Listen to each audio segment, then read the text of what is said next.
Wisconsin Eye's 2014 election coverage is brought to you by the Wisconsin Hospital Association. For over 90 years, a valued voice for Wisconsin hospitals, supporting high-quality, high-value care in communities like yours.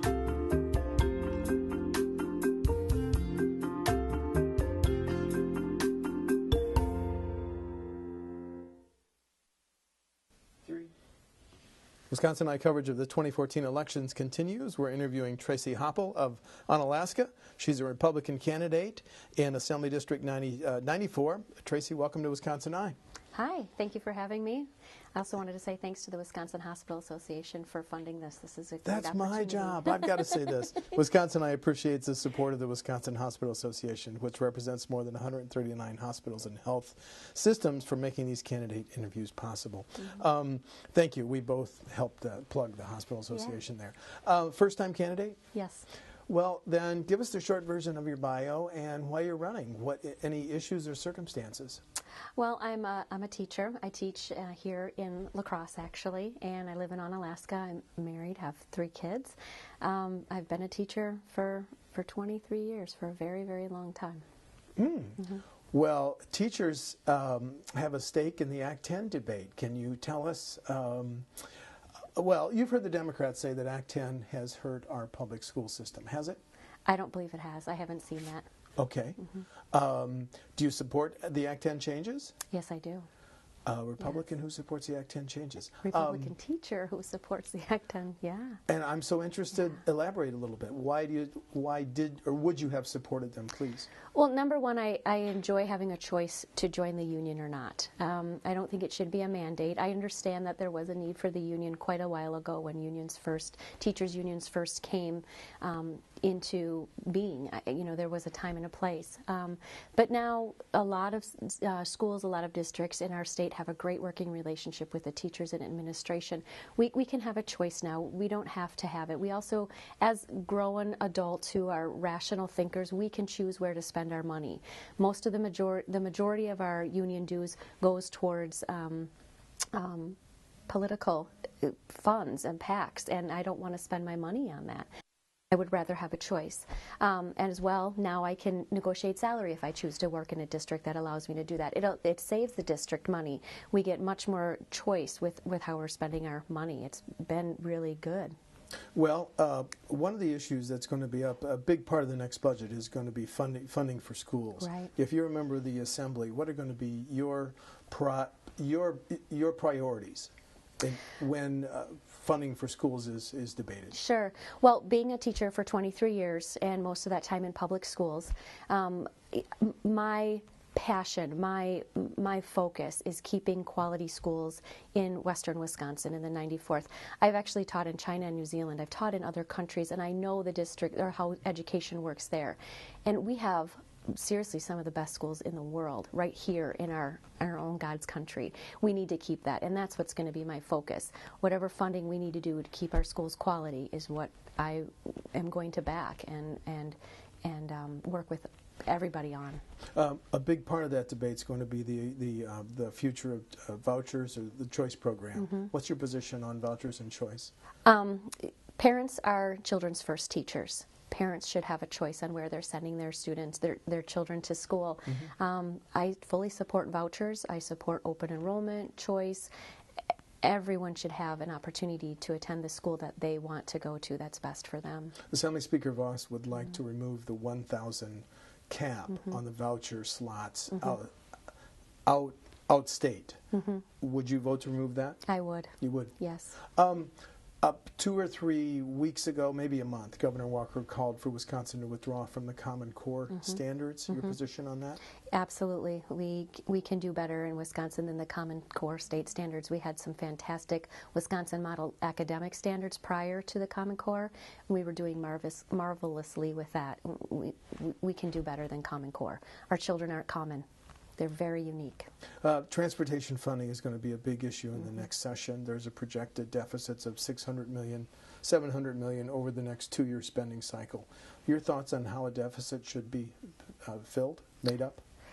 Well, it's nice to be able to predict the future, but what I know is should there be a deficit in the transportation, we have laws in place. We have vehicle registration, we have gas tax, and we need to keep those in place and then use that money for bridges and roads in western Wisconsin, in all of our state of Wisconsin. It's interesting, under the Doyle administration,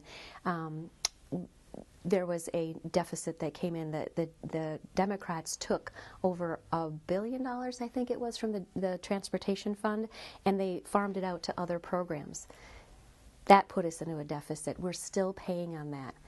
That needs to change. We can't do that anymore. And actually, the Republicans just introduced legislation to make sure that our transportation fund is funded through only funded that way. We're not going to farm it out to anywhere else. It's going to stay in transportation. I fully support that.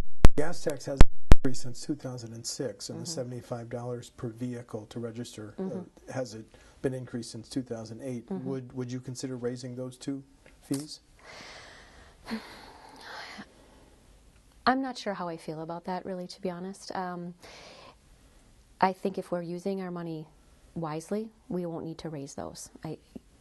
It's the fact that we spent that money on other programs. It didn't stay where it was supposed to stay. So that was the original problem, not whether or not it was raised. Let's talk about health care.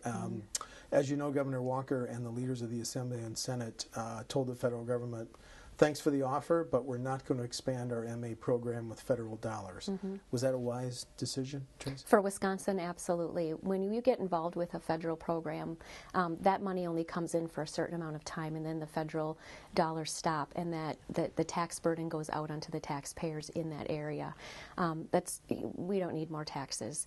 In western Wisconsin, here in the 94th District, we have some of the best health care in the world. We have 2 amazing clinics. People come from all over the world to receive health care here.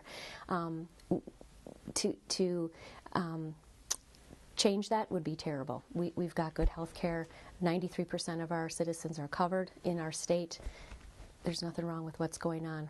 To accept a federal exchange would, I think, be detrimental to taxpayers. 1 in 5 Wisconsin residents to continue on health care get their health care from the Medicaid program.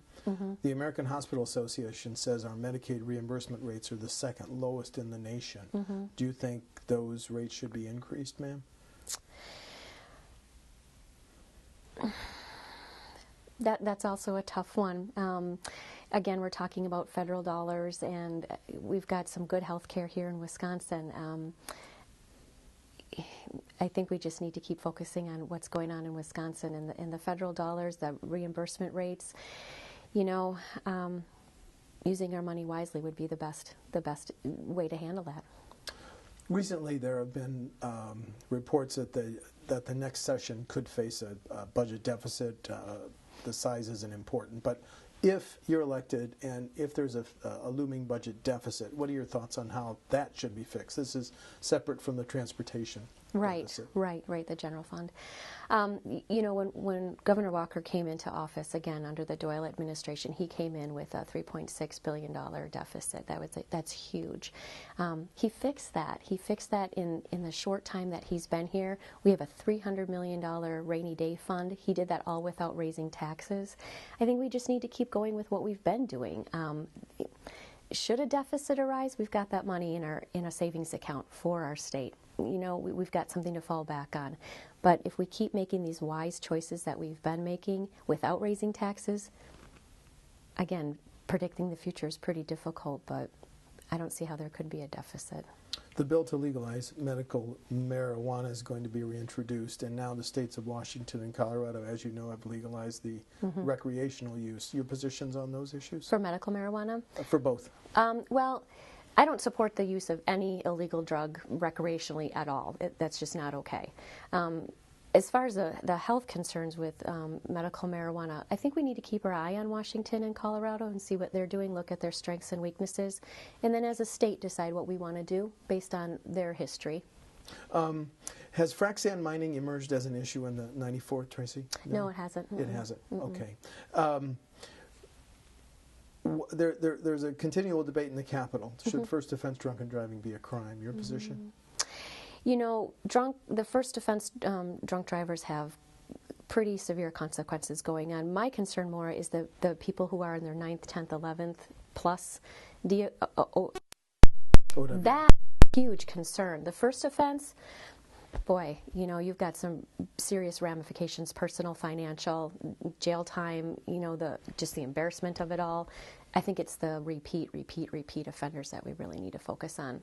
Get those guys to jail. Recently, Governor Walker proposed drug testing those who are getting unemployment benefits and food stamps. Do you agree with the governor? Sure, absolutely. I can't go to my place of employment, you know, drinking or using illegal drugs. I don't think people who my tax dollars are supporting through food stamps should be able to use those things as well. He also wants to cut the maximum benefit periods from 60 down to 48 months. Are you also with the governor on that? You know, as long as we've got our programs in place that help people who are in that position, help give them a hand up rather than a handout, I think we can look at doing that. Also part of what the governor recently announced is a tuition freeze on the tech colleges. Do you support that? Yes. Okay. Do you want to highlight any differences with your opponent on November 4th, Tracie? You know, I'm a regular person. I've been a teacher for 23 years, advocating strongly for kids, for education, for quality education, for teachers. That's my passion, education, families, and strong futures for our community. Thank you. Thank you. Tracie Happel of Onalaska is a Republican candidate in the 94th Assembly District. The election is November 4. Tracie, thanks. Thanks a lot.